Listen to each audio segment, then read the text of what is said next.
something new in the computer, so we had all sorts of trouble getting it going. There's view. I need to see who's here. There we go. Okay, 1, 2, 3, 5, 6, 7. We are all met. I'll go ahead and call the meeting to order and call the roll. Commissioner Baker. Present. Commissioner Bluestone. Here. Commissioner Castillo. Present. Commissioner Klingman. I am here. And Commissioner McMillan. You're muted, Terry. Here. Thank you. And Commissioner Villanueva. Here. Chair is also here. We have a quorum and a full house. Next item is number 2, the approval of the agenda. Is there a motion and a second? So moved. Thank you. Any discussion? Hearing none. Are all in favor of approving the agenda? Is there any dissent? Any dissent? Okay, the agenda is approved. Next, the approval of the minutes of the April 4th, 2025 commission meeting. Is there a motion and a second? Move to approve the minutes. Second. Second. Thank you. There's a motion and a second. Is there any discussion or any opposition to the motion? Hearing none, the minutes of the April 4th, 2025 commission meeting are hereby approved. Item number 4, the FY26 operating budget. Jeremy and Wendy, this is your show. Great. Thank you, commissioners. Good morning. We kind of have a bit of a longer meeting today, so we'll start with my request that the commission approve the FY26 operating budget. As part of my duties as director, I'm responsible for preparing a budget for your approval, and we do this at the juncture every summer where we've prepared the operating budget for the fiscal year that's about to begin on July the 1st. And so, commissioners, you have in the materials the operating budget that was submitted to DFA, and in addition, you have the clean FY26 projections. And those are at pages 15 through 18 of your materials. And that kind of gives the detailed view of what the FY26 operating budget looks like. Just hitting the highlights. This is a budget that totals $1.88 million, which is significantly up from where we started as an agency. About more than $1.5 million is for salary, $150,000 for contracts, and about $144,000 for other operating expenses. The way that this budget has evolved over the years is the 200s category, the salaries have continually increased. This operating budget has a smaller contractual appropriation than we've had in the past. In prior years, that has been up to about $200,000, but now we're sitting at about $152,000, which is sufficient for our needs, given kind of what we've learned about hearing officer costs and other contractual costs. And then the other operating expenses is about $144,000, and we normally run that down to zero every year. We revert very, very little in the 400s, and this appropriation will also be tied. It's possible that we might have to, toward the end of the year, seek an intercategory transfer. But overall, this is a very healthy budget. It reflects the growth of the agency. We're now up to 10 FTE, and the 200s appropriation for 10 FTE puts those salary positions and benefits at a place where I think we can remain competitive with other state agencies and also with private law firms in terms of attracting and retaining talent. So with that, commissioners, I'm happy to answer any questions you might have, and I'd ask that you approve the operating budget for FY26. Okay, first things first, is there a motion and a second to approve the FY26 operating budget as proposed? Move to second. Motion and a second. Okay, fine. Discussion. Let's Go around the room here. Commissioner Baker? I don't have any questions. Thank you. Commissioner Bluestone? Thank you. And thank you, Jeremy and Wendy, for the presentation. Just a few minor questions. I see that on the revenue transfers, of course, the great bulk of it is the general fund transfers. And then there's what's listed as other transfers of $77,600, and then other revenues of $5,000. And I wonder if you could just explain those, please. Happy to. So the 77.6 is a composite of three different appropriations. Two are from the general fund and reflected in HB2 for salary increases that were across the state. One of the line items is for salary increases for the exempt staff, the other for the classified staff, and those are general fund appropriations. The 21,600 transfer, that's coming from the Healthcare Affordability Fund. And in the past session, the legislature increased the amount, the percentage that state agencies pay for employee healthcare premiums from about 50% up to 80%. And the legislature paid for those increases this year out of this Healthcare Affordability Fund. And I think in future years, there's questions about where that's going to be from, but the agency now has a responsibility for paying upwards of 80% of healthcare premiums, which is great for the state employees, but it creates an additional pressure on our budget. And so we received 21.6 for that increase, and we're anticipating that that's going to be enough. And then the 5,000 is an appropriation for funds that the commission receives from New Mexico State University for New Mexico EDGE.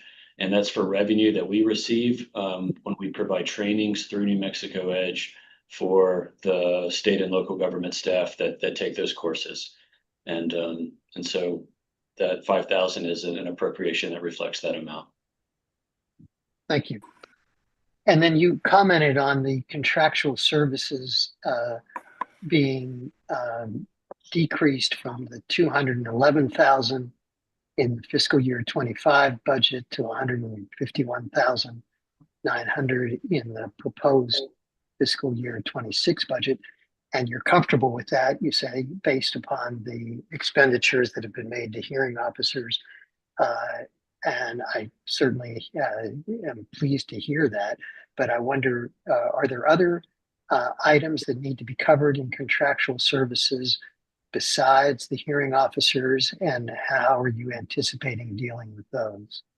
Sure. So our contractual budget covers hearing officers, real-time solutions, Clifton Larson Allen for our audit and financial statements, the contract attorney staff that we bring on from time to time, including the summer associates who I'll introduce at the end of the budget, and other professional services contracts. For example, Jaden, who is on the call here, is paid out of contracts, and he's doing work on the Money and Politics project, working on R, interrogating the data, writing R scripts. The contracts budget covers all of those professional services. So with real-time solutions, hearing officers, attorneys, other professional contracts, Clifton Larson Allen, that's the main of our contractual expenses. And we see that year over year.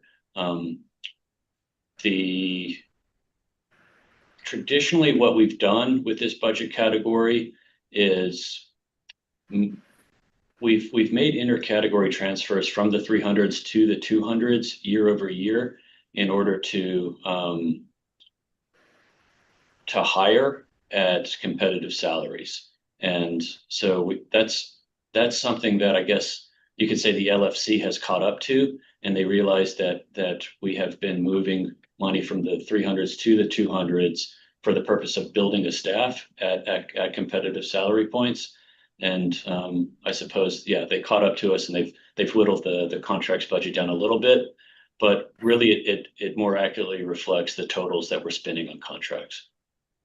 So you're comfortable with this change as you described it before, that we can handle those expected contractual needs without anything higher?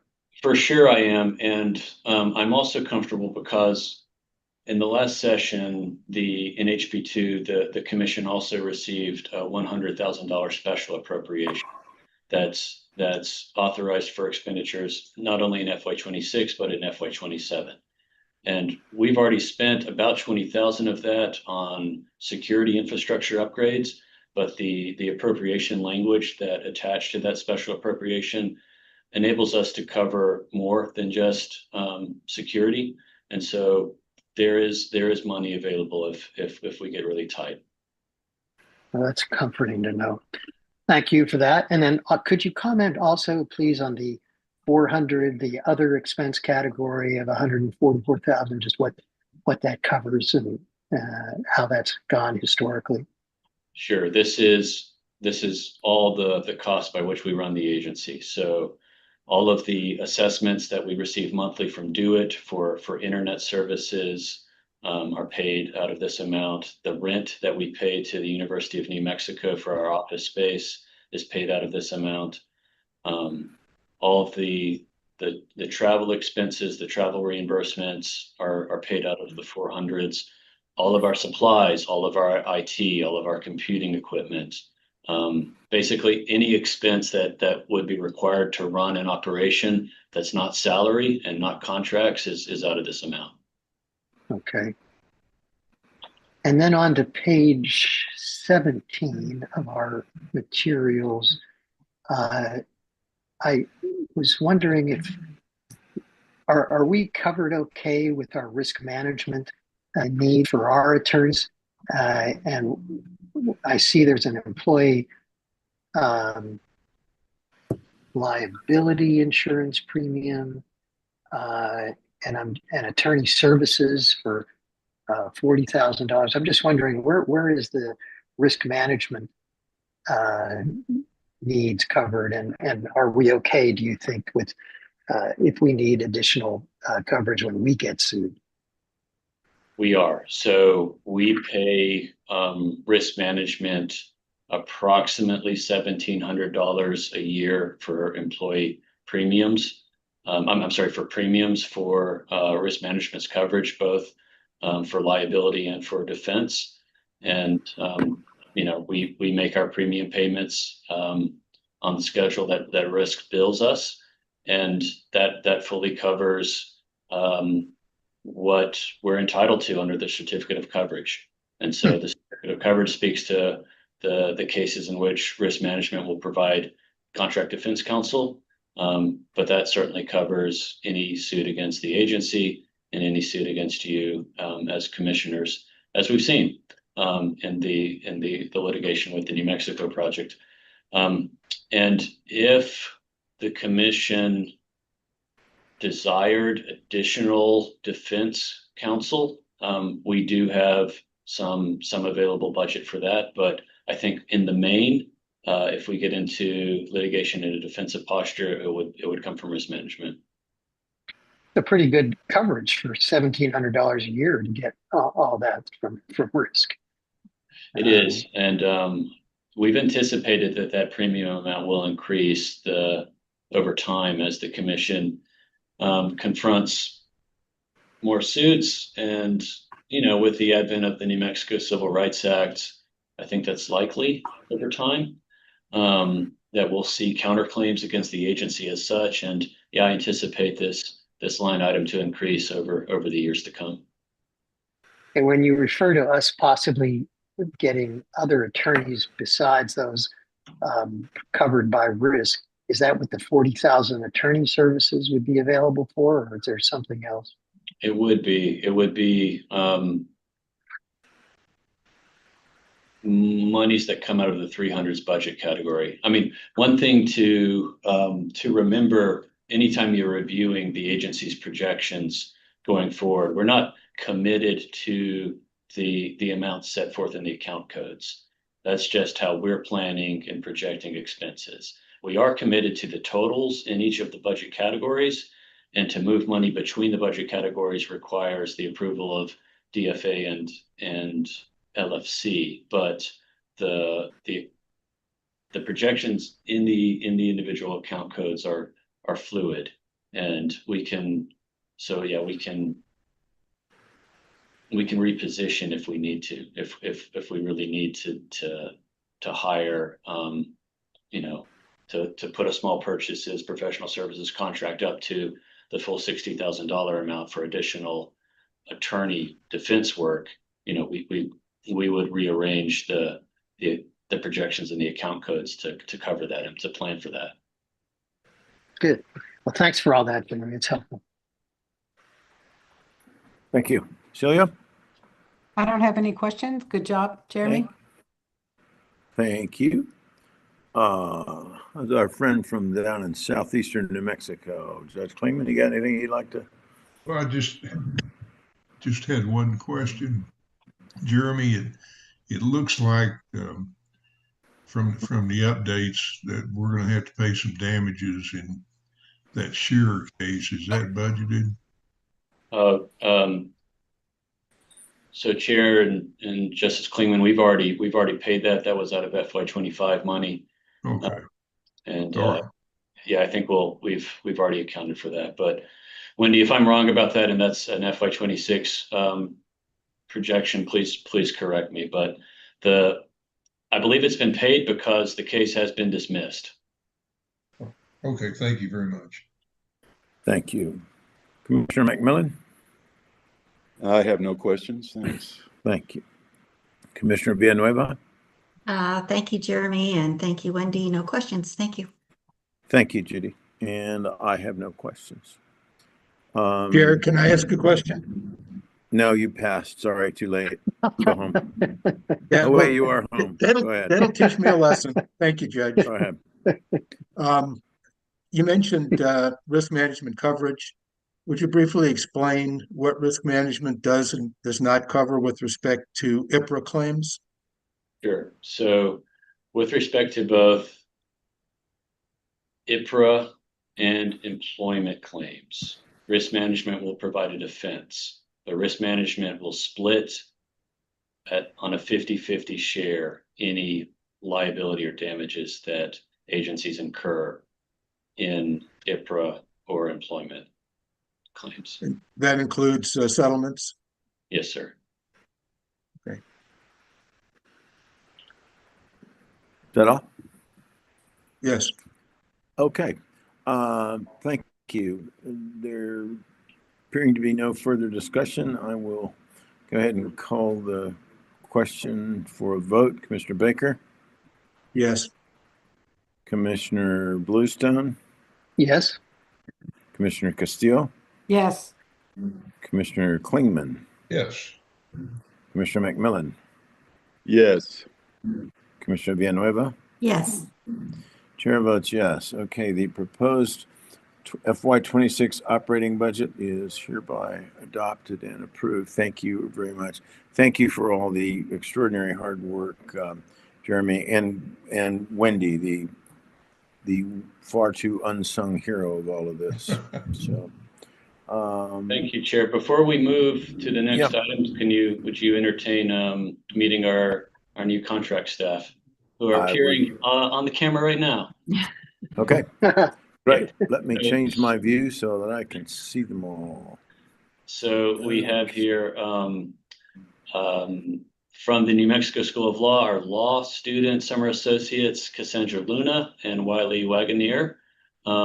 Cassandra's a rising 3L, Wiley's a rising 2L. And yeah, they're doing great work. Cassandra went to Grand Canyons for undergrad and is on law review and does Civ Pro tutoring and is helping us out on a memo that we'll talk about later in the meeting. And then Wiley he's from California. He went to UCLA and would rather live in the rural Southwest than in Los Angeles, and he plays the cello. The gentleman sitting between them is Jaden Chavez. Jaden just graduated summa cum laude from UNM with a political science degree, and he has a bit of skills in quantitative political science and statistics and R. And so we've brought him on to help write code as we're pursuing our Money in Politics project. And he's working with Amelia and me on that. And yeah, and it's a program that I'm thrilled about. This is, I think, our 6th class of summer associates, and they've gone on to do great things, clerking for the federal courts and the state Supreme Court. Connor even accepted a job here at the State Ethics Commission. And yeah, so, you know, commissioners, the idea here is to create a pipeline of attorneys in New Mexico that know about our agency and might play a role in running it in the future. And so I'll leave it to y'all to say hello and yeah, thank you. Great. Thank you. Welcome, all of you. I'm glad you're on board working with us. And it sounds like you're engaged in some pretty interesting activities, which I'm sure Jeremy has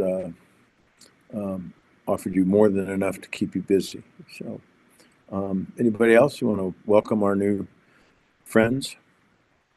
I'd like to just ask each of them to just say a few words, if you wouldn't mind, if we put you on the spot, just so we can hear from you directly. I'll go. Yeah, so I'm Kathy. I'm a 3L. I hope to, after law school, I plan to work at the DAs or the public defenders for a couple of years to get some trial experience, and then hopefully move to either an administrative agency like this or to a private civil rights litigation firm. Great.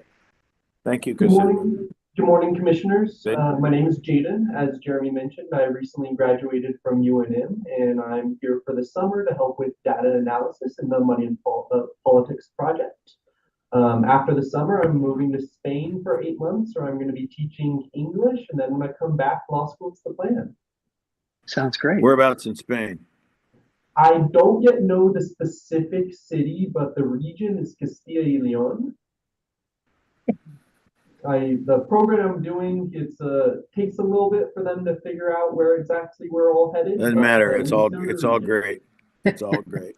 So thank you. Hi, commissioners. My name is Wiley. I'm a rising 2L at UNM Law School, and so I just moved out here a year ago.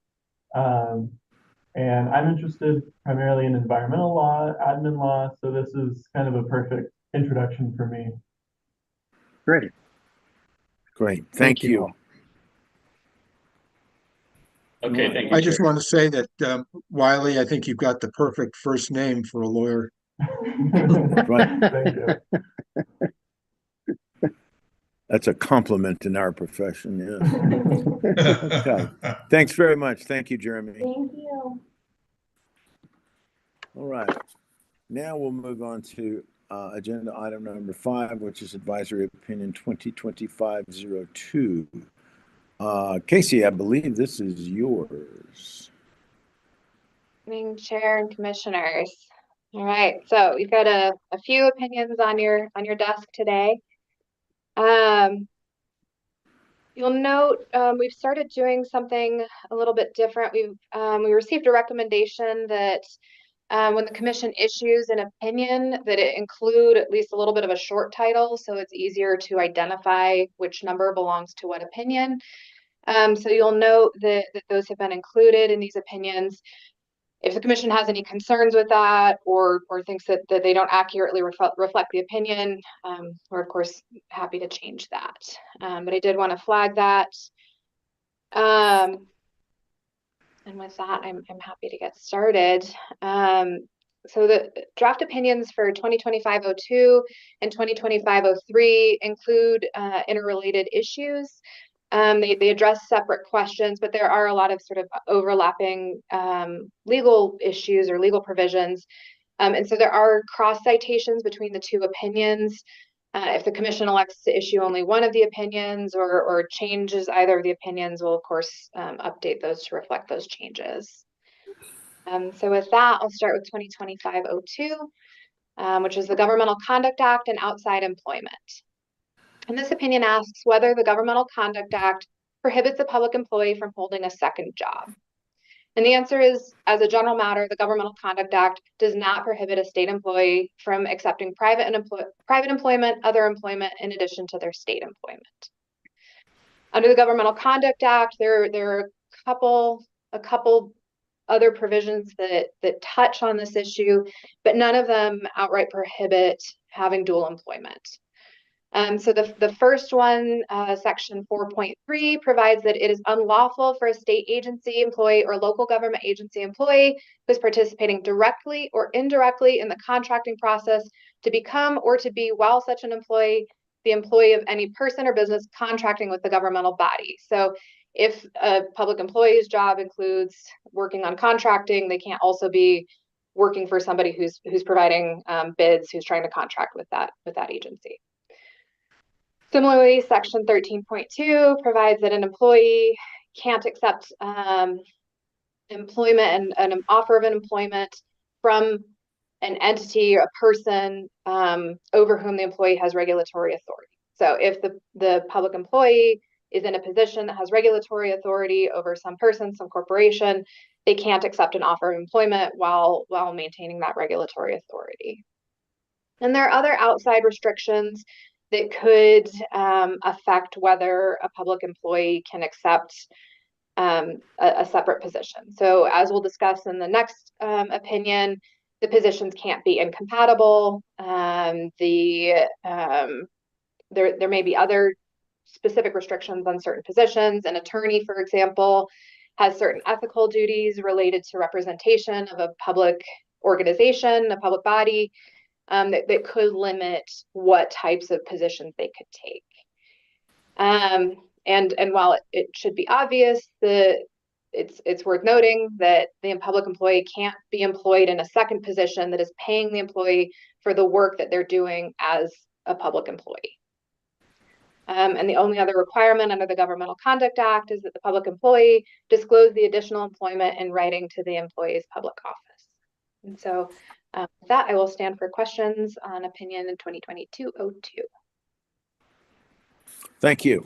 There a motion and a second to adopt and issue the advisory opinion?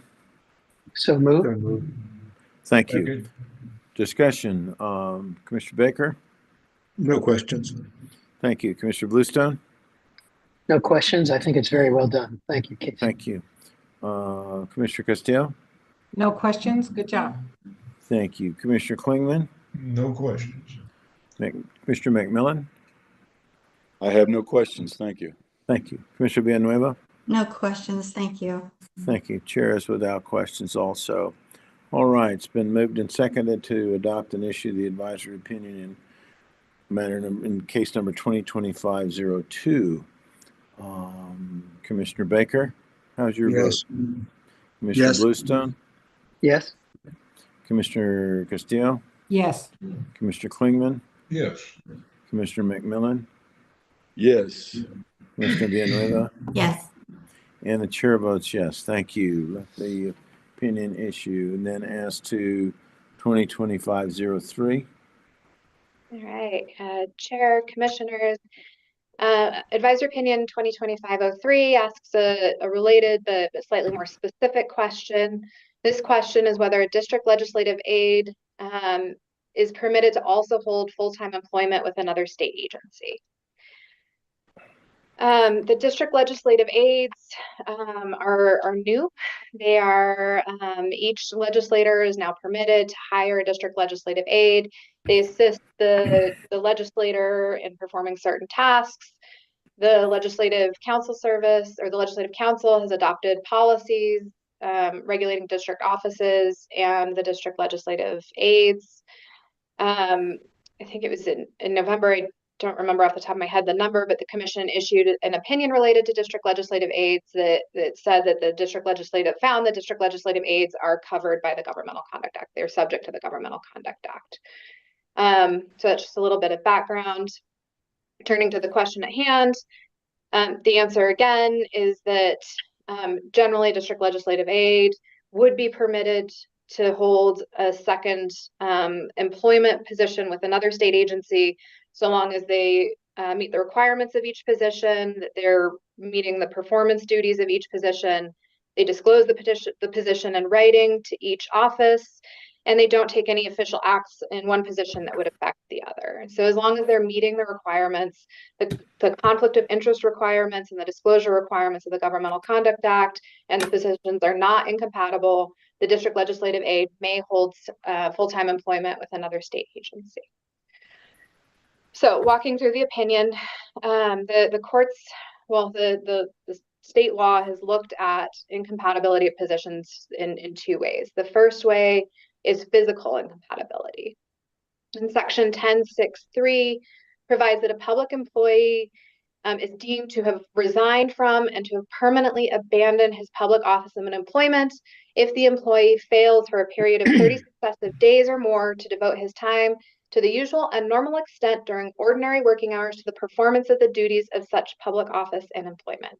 And I'm going to stop right here for just a second. The footnote 4 should also include a citation to Section 10-6-5, which works hand in hand with Section 3 and provides that in addition to the position being, in addition to the abandonment in Section 3, Section 5 provides that they are deemed to be incompatible. And so I would suggest that edit in this opinion when it issues. So the way that Section 10.6.3 would work, if the district legislative aide is required to be at the district office in a desk from 8 to 5, 5 days a week, and is also working for some other state agency that has the same requirement, 8 to 5, 5 days a week, it seems unlikely that those positions will be compatible. That at that point, they're no longer able to perform the duties in both positions at the same time. But the world has changed from just having 8 to 5 at a desk. There are alternative work schedules, remote work. The LCS policy permits a DLA to work half-time. They have to work at least 40 hours during a pay period, so that would be 20 hours a week. So for example, if the DLA was also a school teacher, they work 7 to 3. They conceivably could also work evening hours, or maybe they have Monday through Thursday or Friday, Saturday, and whatever that works out, so long as they're performing the duties of public office as is required, they would be permitted to hold those two offices. The second type of incompatibility is an incompatibility of duties. And the courts have looked at that as whether there's an inconsistency in the functions of the two offices. Is one a subordinate to the other, or would the two positions result in a contrariety and antagonism if one person tried to faithfully and impartially discharge the duties of both? So this, as is noted in the opinion, for example, a legislator couldn't hire themselves to be their own DLA, that position is subordinate to the legislator. Whether or not there are additional, what other contrariety or antagonism might result, I don't know. But this puts it out there that if there is a position that the DLA seeks that is functionally incompatible, they wouldn't be allowed to hold that position.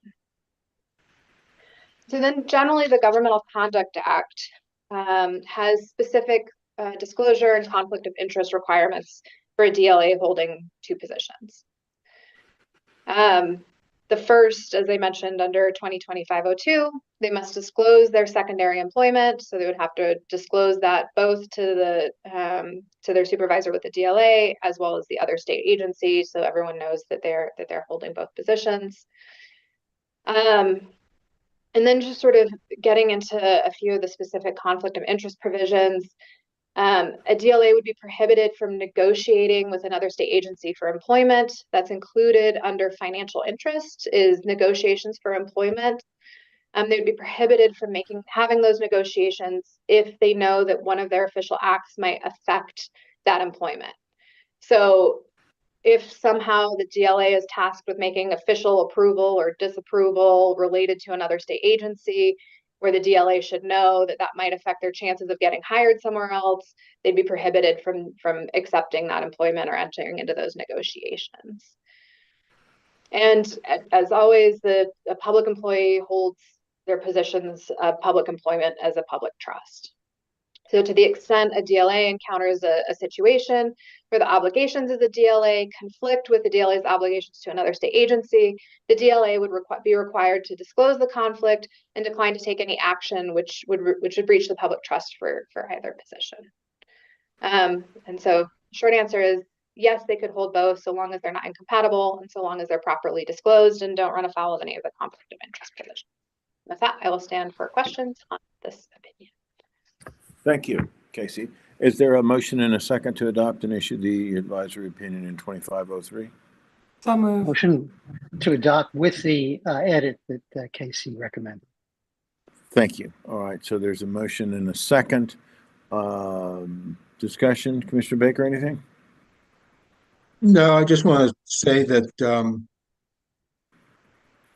question that Casey was asked to answer is it legal? And the answer is yes, with certain caveats.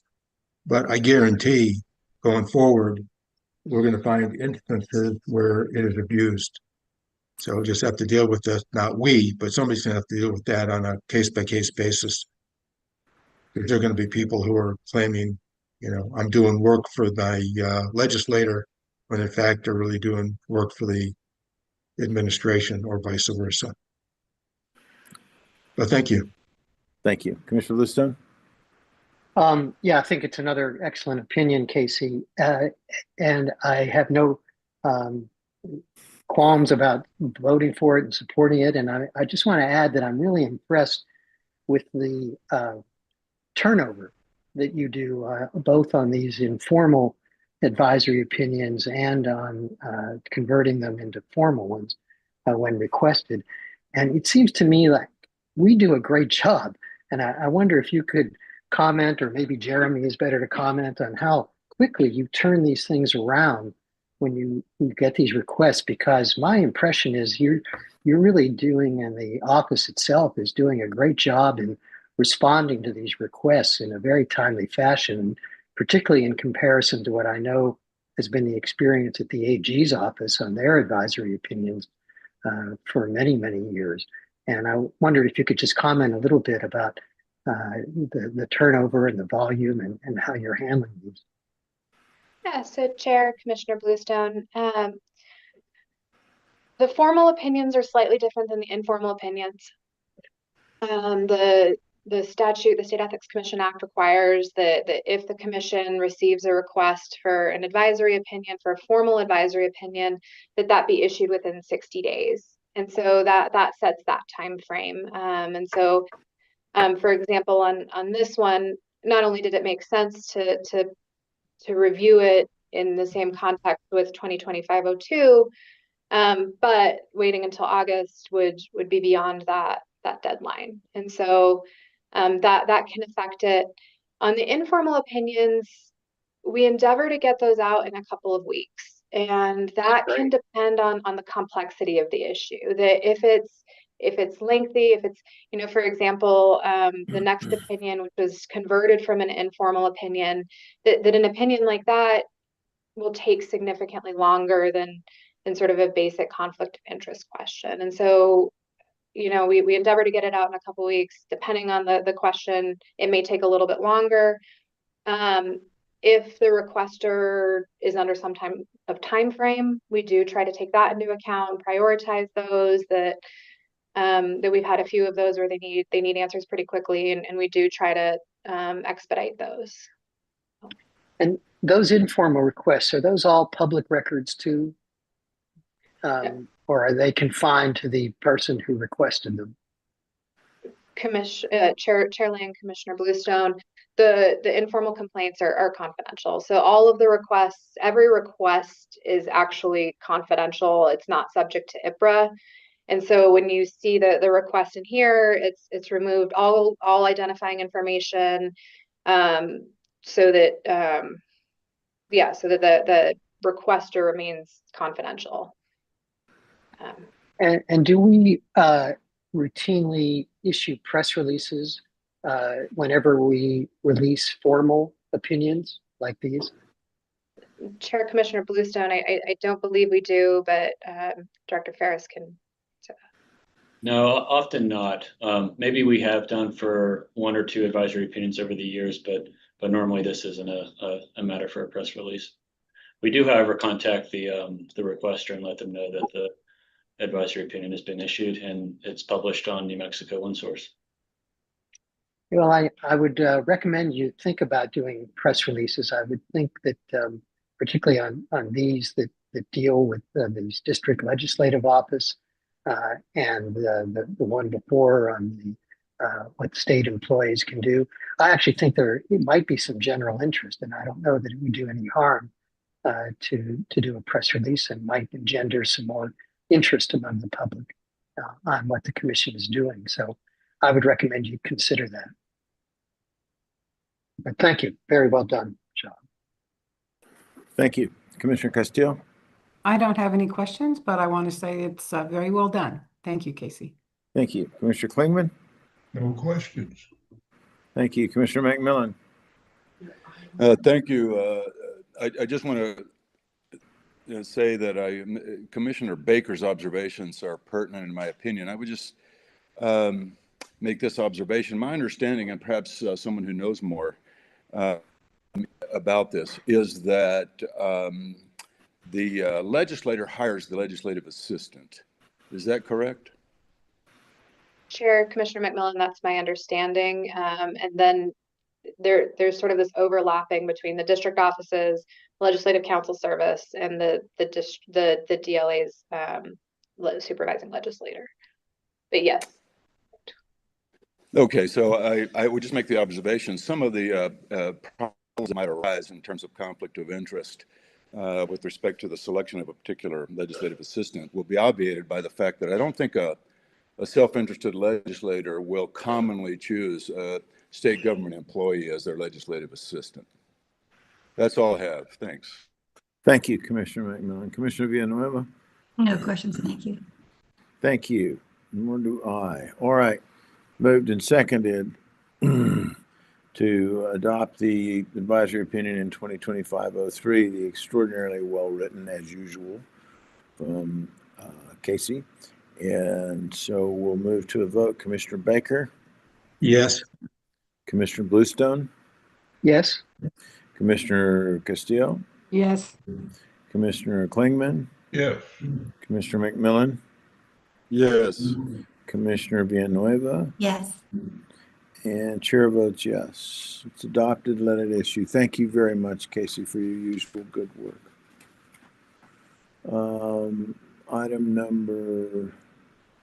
That was item number 6. So we'll move to item number 7, which is advisory opinion 2025-04. Again, Casey. Chair Commissioners, advisory opinion number 2025-04, campaign expenditures for legal expenses. So earlier this year, the Commission issued opinion 2025-01, which asked whether a candidate or a legislator may use campaign funds to pay for childcare expenses. And this asks a similar question, but as it relates to legal expenses. And specifically, the request asks whether a candidate, legislator, or former legislator may use campaign funds to pay for legal expenses related to an affirmative defamation lawsuit brought by the candidate or legislator based on allegations that the candidate or legislator allegedly misused campaign funds.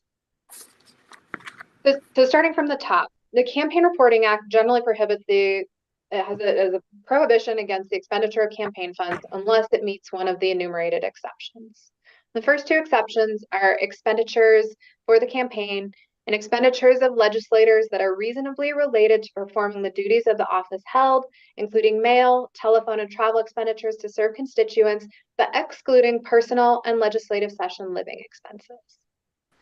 The Secretary of State has the authority to issue regulations to implement the provisions of the Campaign Reporting Act and has promulgated regulations further explaining personal use and permissible expenditures. So those regulations provide that personal use of campaign funds is any use of funds in a campaign account to fulfill a commitment, obligation, or expense of any candidate or legislator that would exist regardless of the campaign or responsibilities as a legislator. If the expense would exist in the absence of the candidacy, or even if the legislator were not in office, then it is not considered to be a campaign-related expenditure. So included in the list of permissible expenditures is a provision that provides that legal expenses reasonably related to the candidate's campaign are permissible campaign expenditures. So that answers the second question. Can campaign funds be used to cover legal expenses of a candidate? And the answer is yes, so long as they're reasonably related to the candidate's campaign. There isn't a comparable provision for the legislators. So we look at it the way that we would look at any analysis for any other expenditure, and that is that it's neither for any expenditure that's neither a per se personal use or not expressly permitted. And so the question is whether the expenditure is reasonably related to performing the duties of legislative office, or whether it is in fact a conversion of campaign funds to personal use. And so the answer again is yes, a legislator may use campaign funds to cover legal expenses so long as the expenditure is not personal use, and as long as it is reasonably related to performing the duties of legislative office.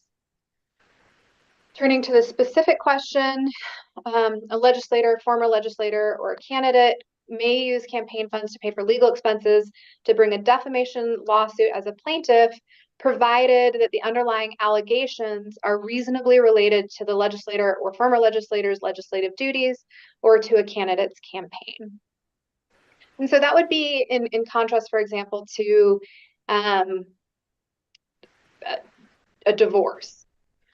That a legislator couldn't use their campaign funds to fund a divorce attorney. That really this has to have a nexus between the performance of legislative duties or the candidate's campaign in order to be a permissible expenditure. And the opinion has a final note that a legislator or a candidate can't use their campaign funds to bankroll a lawsuit only to take any monetary recovery and convert it to personal use. So they can't take that and pocket that money. So with that, I will stand for any questions. Thank you. Is there a motion and a second to adopt and issue advisory opinion on 2025-04? So moved. Is there a second? Second. Thank you. Moved and seconded. Discussion. Commissioner Baker? No questions. Thank you. Thank you. Commissioner Bluestone?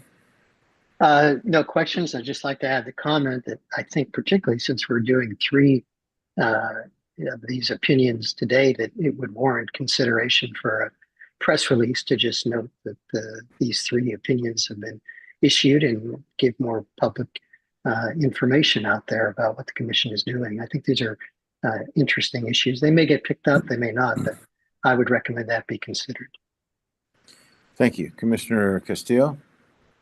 Yeah, I don't have any questions, but getting back to what you said at the beginning of the presentation about the short titles, I want to tell you that I like them very much. I think it does help. As I was, working with my papers today, it's good to know which one is which. So thank you. Agreed. Thank you. Commissioner Klingman?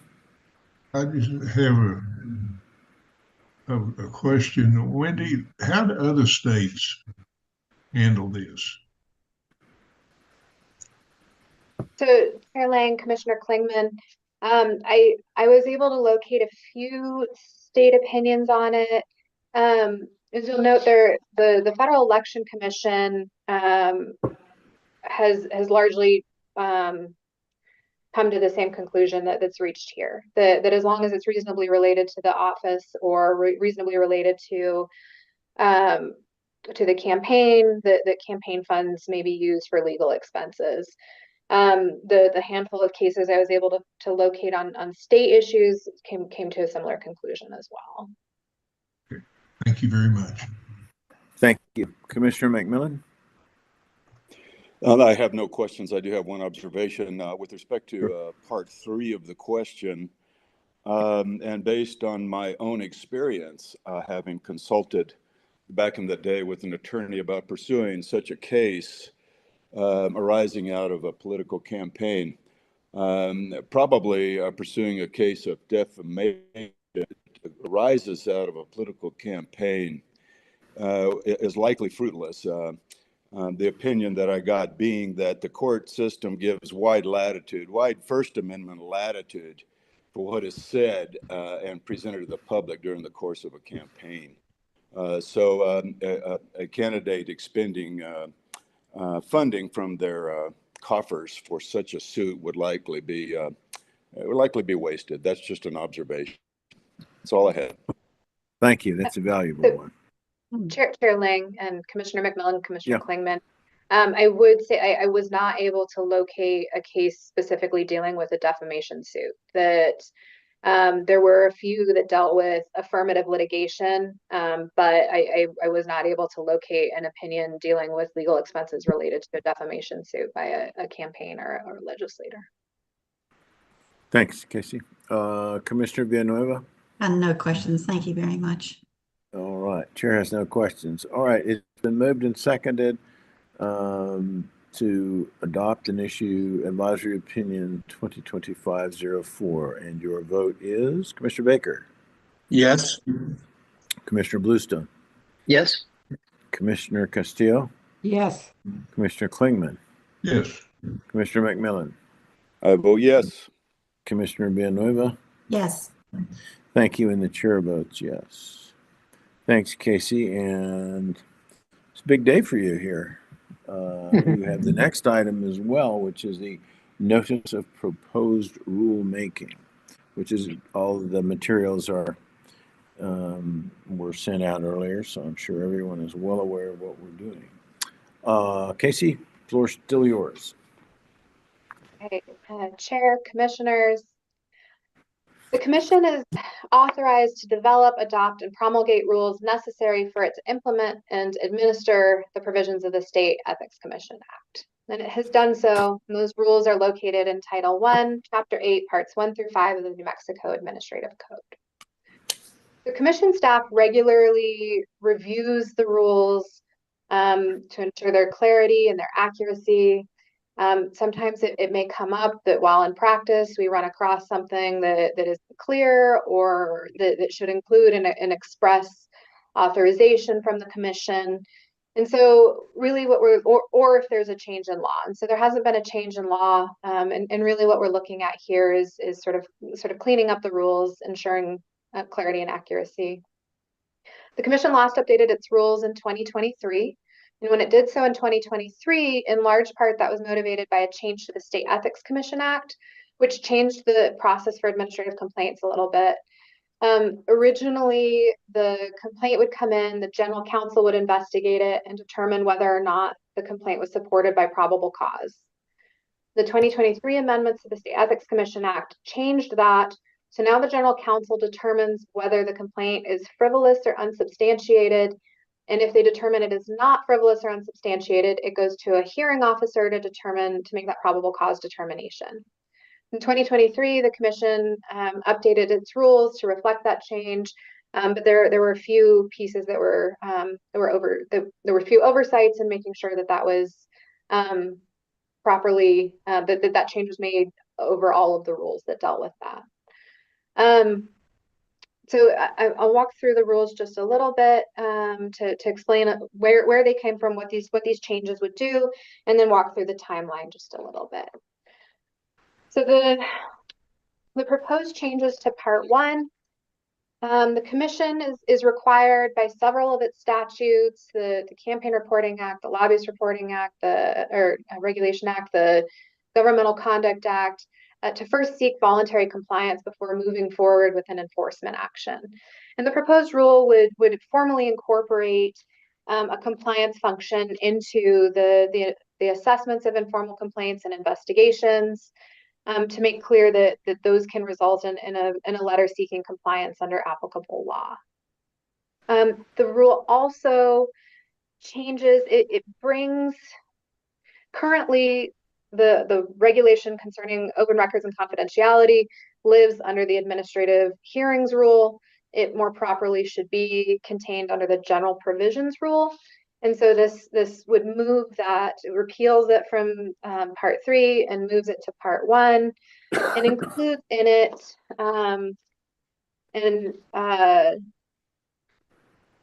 a specific authorization that if a complainant or respondent to a formal administrative complaint or a complaint alleging violations under the revised Uniform Law Notarial Acts for LONA, that if they request records related to that complaint, that the Commission's records custodian may provide those records. And that's just to confirm the understanding that under Section 1016G13, which deals with the confidentiality provisions, that those individuals, those parties to those complaints may receive those records, that they are allowed to access those records. Part 3, again, this rule largely, several of the provisions update to require that it's the hearing officer who does the probable cause determination and not the general counsel.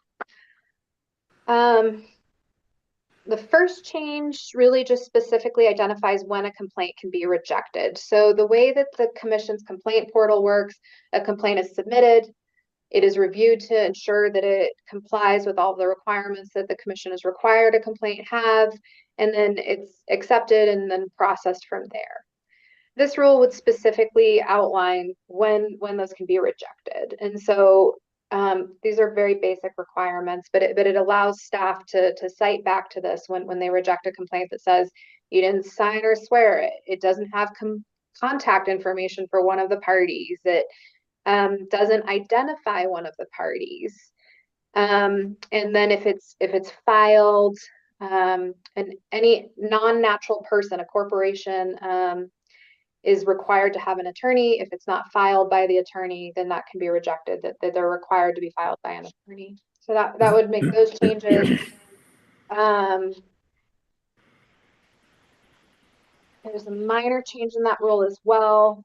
There's section 5 of 1.8.3.9, which clarifies that if an individual continues to submit the same complaint, and that's been dismissed twice by the Commission, that it's a full 365 days that they're required to seek leave of the director prior to filing another complaint. So they can respond and say, this is a totally different complaint. We've had that situation. But this clarifies that calendar year means 365 days, not January 1. Oh, and finally, what this rule updates, there were some incorrect citations left over from the last rulemaking related to a petition for writ of certiorari. So after a commission makes a decision, an aggrieved party may seek review of the commission by filing for a petition of writ of certiorari to the district court. So this rule clarifies the citation back and also updates this to make sure that it's an aggrieved party, which is the language of the rule of civil procedure.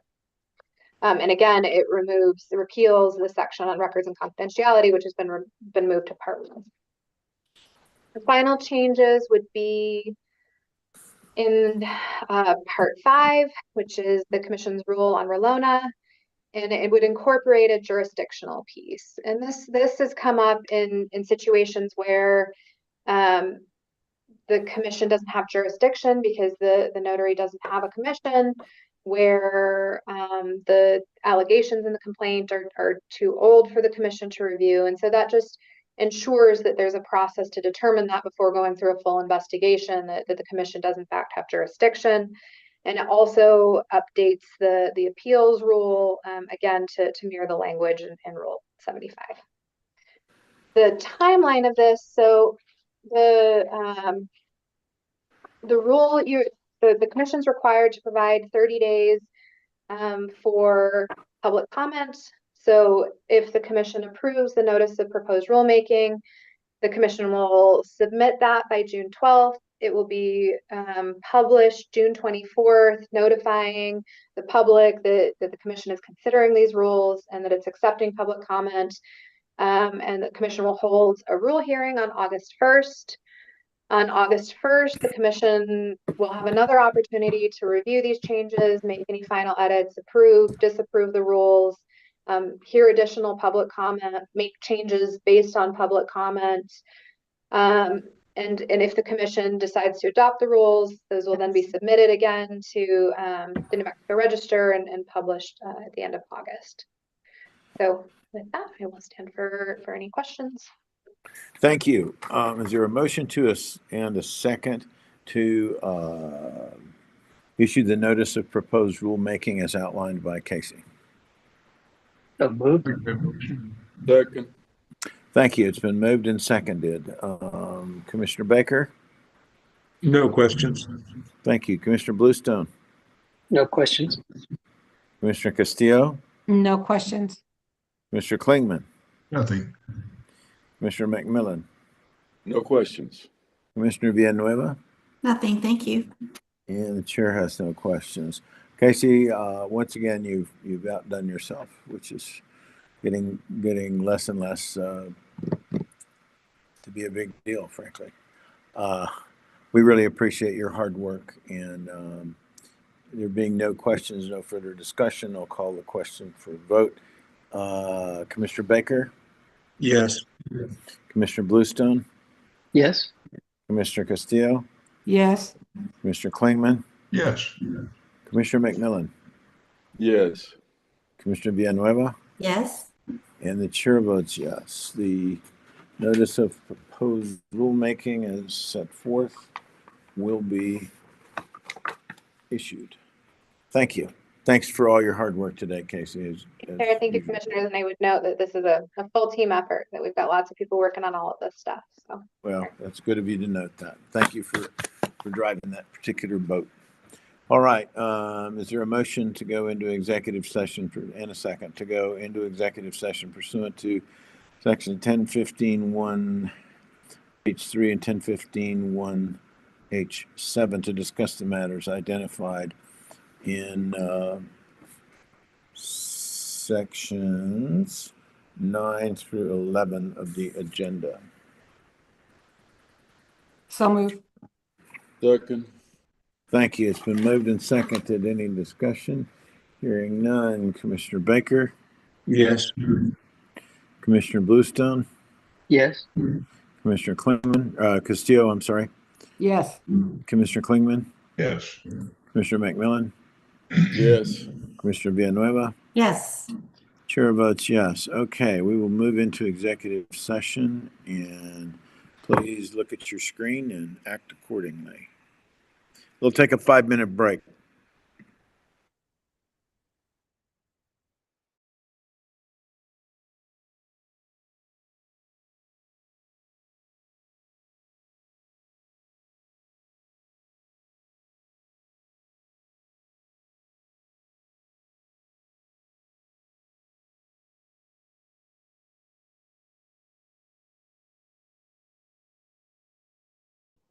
You did it. Are you able to hear us? And we can hear you.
are you?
Yeah.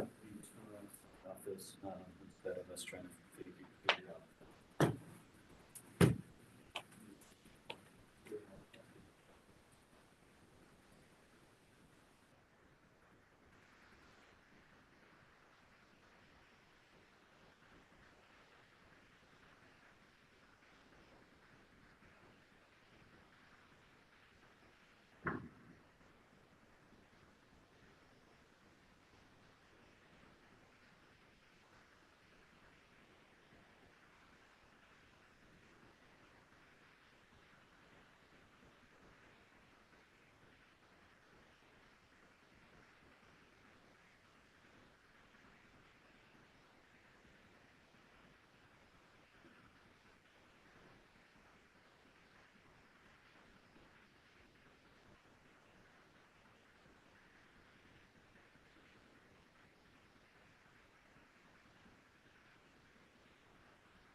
Live stream, okay.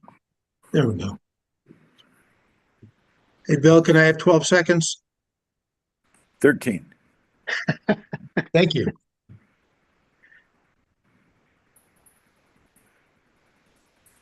Okay, so we've got 1, 2, 3, 4.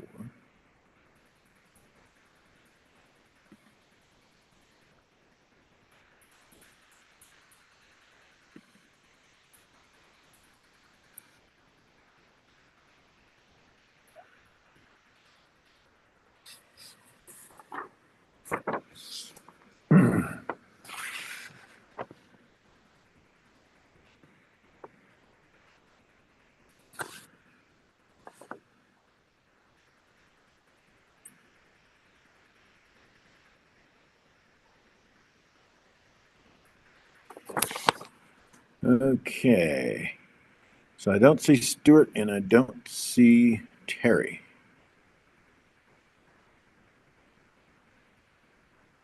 Dr. Yes. I see, McMillan. well, I don't see Terry. Magically, they have all appeared.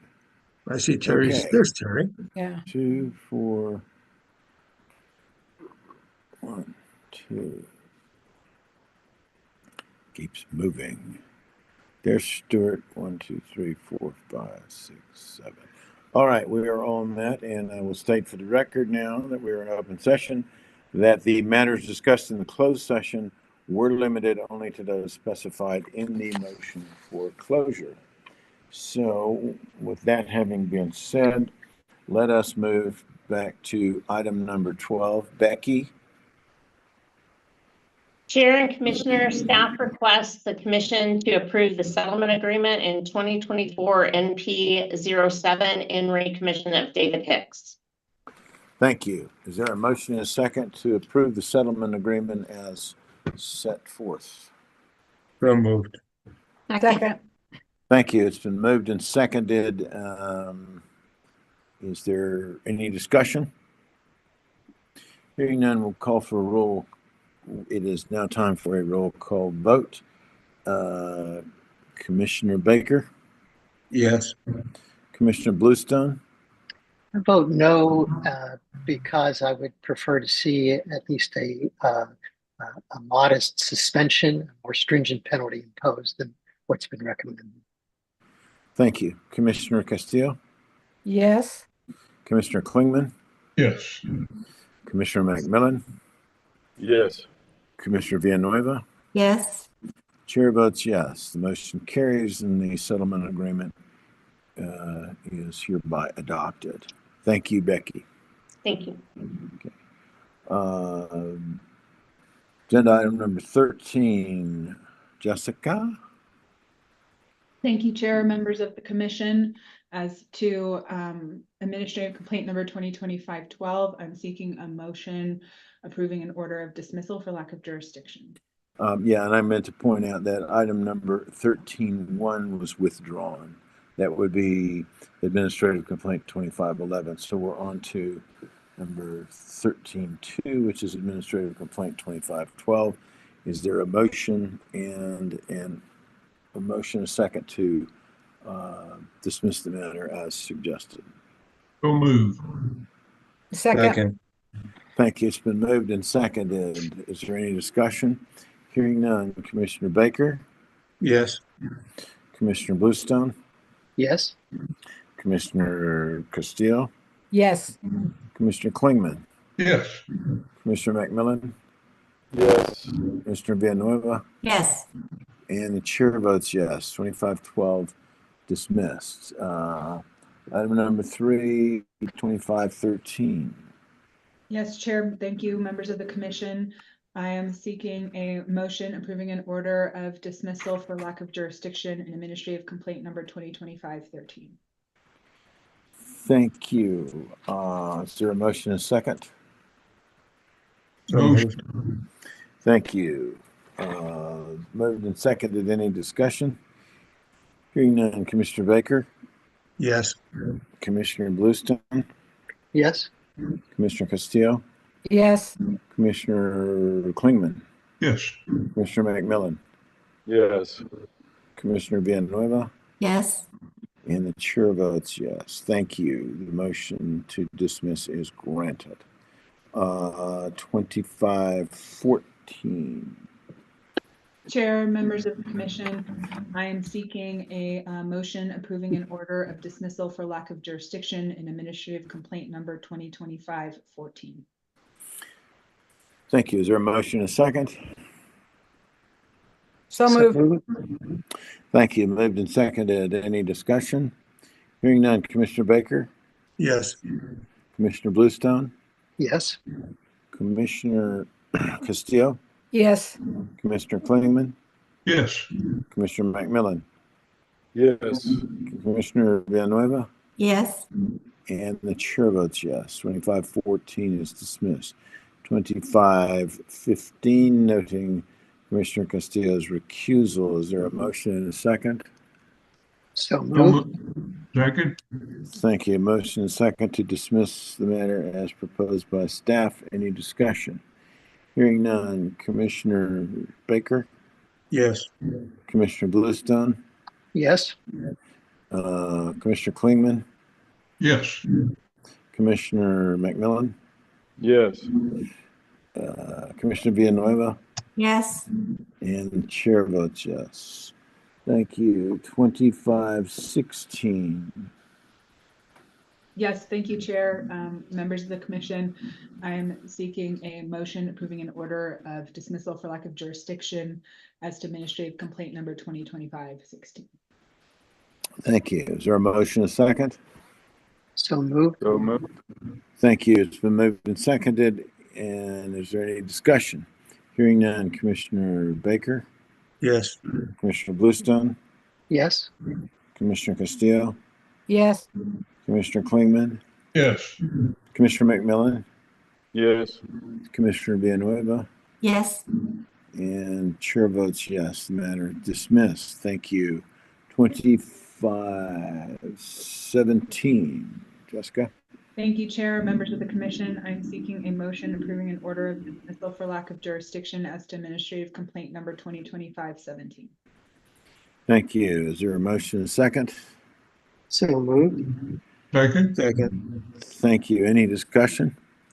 Hearing none. Commissioner Baker? Yes. Commissioner Bluestone? Yes. Commissioner Castillo? Yes. Commissioner Klingman? Yes. Commissioner McMillan? Yes. Commissioner Villanueva? Yes. Chair votes yes. Okay, that matter will be dismissed. Thank you very much, Jessica. Now turning to item number 14, authorization of civil actions. The first one is Jeremy, right? The first one I think is going to be me, Mr. Chair. I'm sorry. Yeah, you're right. I was looking at something else. Go ahead. Yeah. Mr. Chair, members of the commission, I seek authorization for civil action to pursue claims against New Mexico Building and Construction Trades for violations of the Campaign Reporting Act. Okay. Is there a motion and a second? So moved. Second. Thank you. It's been moved and seconded. Is there any discussion? Hearing none. Commissioner Baker? Yes. Commissioner Bluestone? Yes. Commissioner Castillo? Yes. Commissioner Klingman? Yes. Commissioner McMillan? Yes. Commissioner Villanueva? Yes. Chair votes yes. Thank you very much. Item number 2.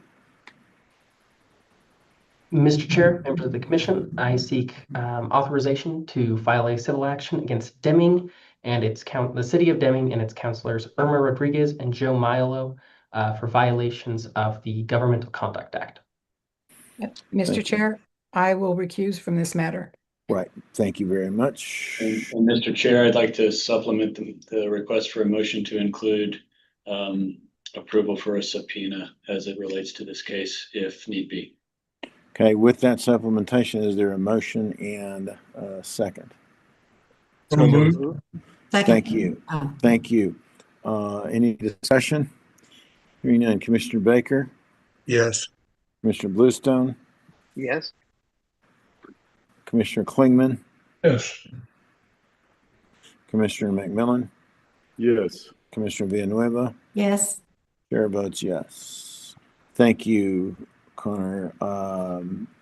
Item number 3, from which the chair is recused, I will just ministerially preside over the vote, but note my recusal.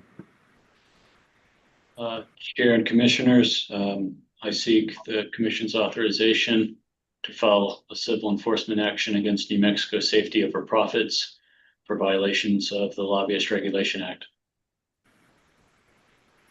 Thank you. Is there a motion and a second? So moved. So moved. Second. Okay, there's been moved and seconded to so authorize and staff to file the civil action. And is there any discussion? Hearing none. Commissioner Baker, Yes. Commissioner Bluestone, Yes. Commissioner Castillo, Yes. Commissioner Klingman, Yes. Commissioner McMillan, Yes.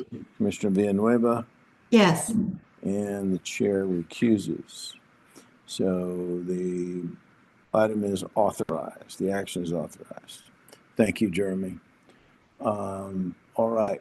The next meeting in the normal course of things would be set for August 1st.